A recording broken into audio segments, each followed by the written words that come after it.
Good evening, everyone. This edition of Miscellaneous Monday brings with it a classic spooky tale from one of my favorite authors of short horror literature, Ambrose Bierce. Come in a bit closer to the campfire now, so you too can fully enjoy this little tale from the late 1800s. A Diagnosis of Death by Ambrose Bierce. I am not so superstitious as some of your physicians, men of science as you are pleased to be called, said Halvor, replying to an accusation that had not been made. Some of you, only a few, I confess, believe in the immortality of the soul, and in apparitions which you have not the honesty to call ghosts.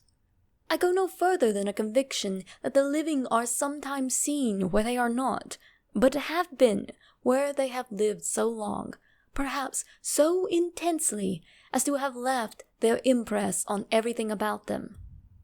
I know, indeed, that one's environment may be so affected by one's personality as to yield, long afterward, an image of oneself to the eyes of another. Doubtless, the impressing personality has to be the right kind of personality, as the perceiving eyes have to be the right kind of eyes. Mine, for example. Yes, the right kind of eyes, conveying sensations to the wrong kind of brain, said Dr. Fraley, smiling.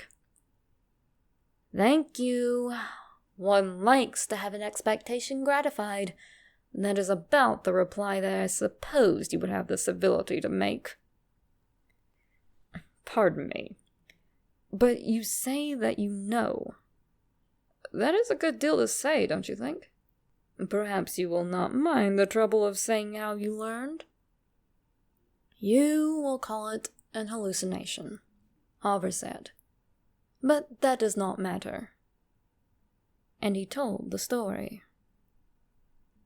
Last summer I went, as you know, to pass the hot weather term in the town of Meridian. The relative at whose house I had intended to stay was ill, so I sought other quarters. After some difficulty, I succeeded in renting a vacant dwelling that had been occupied by an eccentric doctor of the name Mannering, who had gone away years before. No one knew where, not even his agent. He had built the house himself and had lived in it with an old servant for about 10 years. His practice, never very extensive, had after a few years been given up entirely. Not only so, but he had withdrawn himself almost altogether from social life and become a recluse. I was told by the village doctor, about the only person with whom he had any relations, that during his retirement he had devoted himself to a single line of study, the result of which he had expounded in a book that did not commend itself to the approval of his professional brethren, who indeed considered him not entirely sane. I have not seen the book and cannot recall the title of it, but I am told that it expounded a rather startling theory. He held that it was possible in the case of many a person in good health to forecast his death with precision, several months in advance of the event. The limit, I think, was 18 months.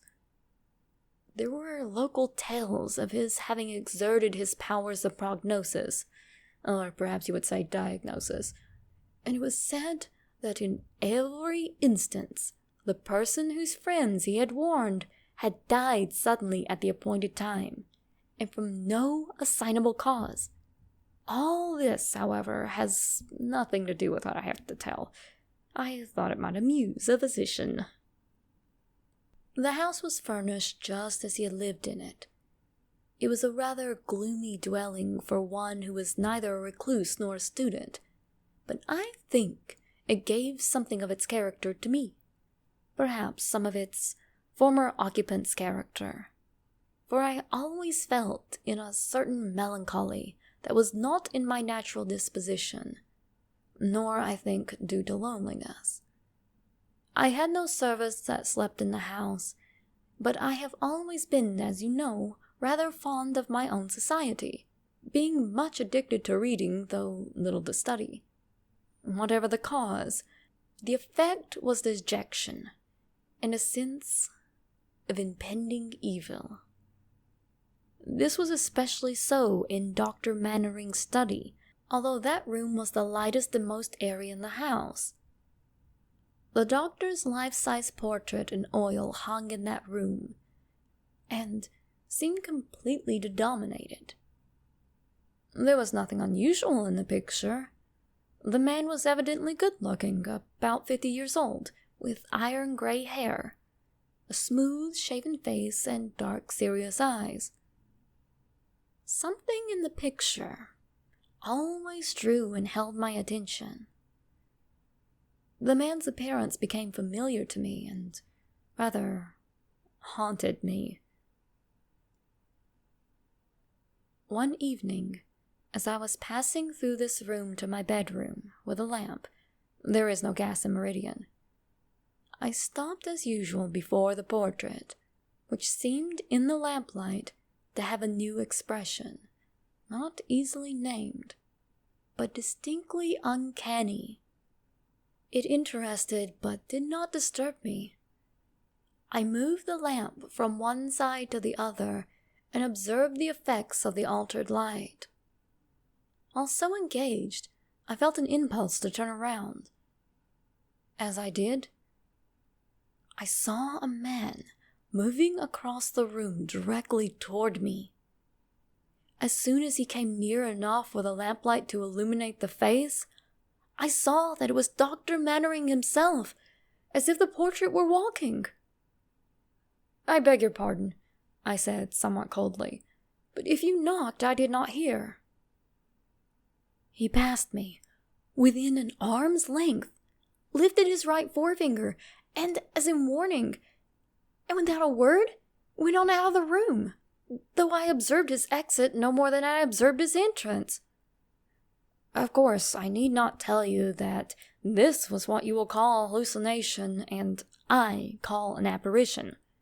That room had only 2 doors, one of which was locked. The other led into a bedroom from which there was no exit. My feeling on realizing this is not an important part of the incident. Doubtless, this seems to you a very commonplace ghost story, one constructed on the regular lines laid down by the old masters of the art. If that were so, I should not have related it, even if it were true. The man was not dead. I met him today, in Union Street. He passed me in a crowd. Harver had finished his story, and both men were silent. Dr. Fraley absently drummed on the table with his fingers. "Did he say anything today?" he asked. "Anything from which you inferred that he was not dead?" Harver stared and did not reply.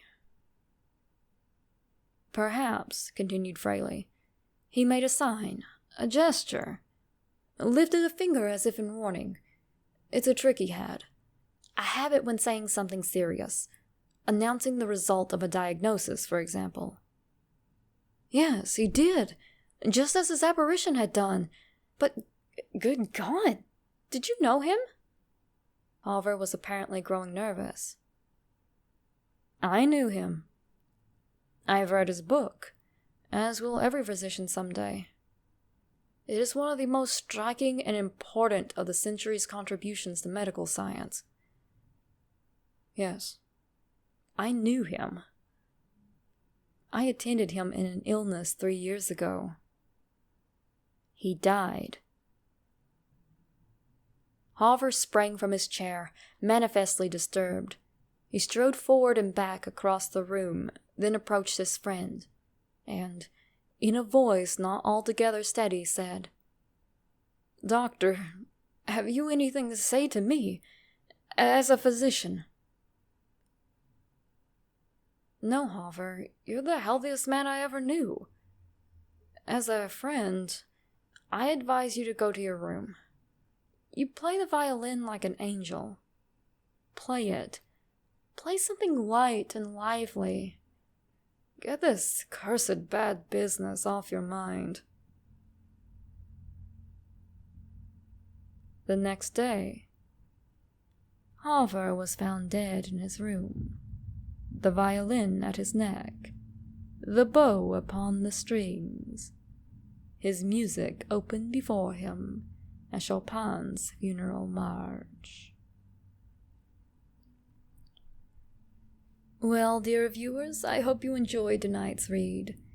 If you did, you know the drill. Click those little buttons below to bestow your favor upon your humble narrator. Good night, and see you all real soon.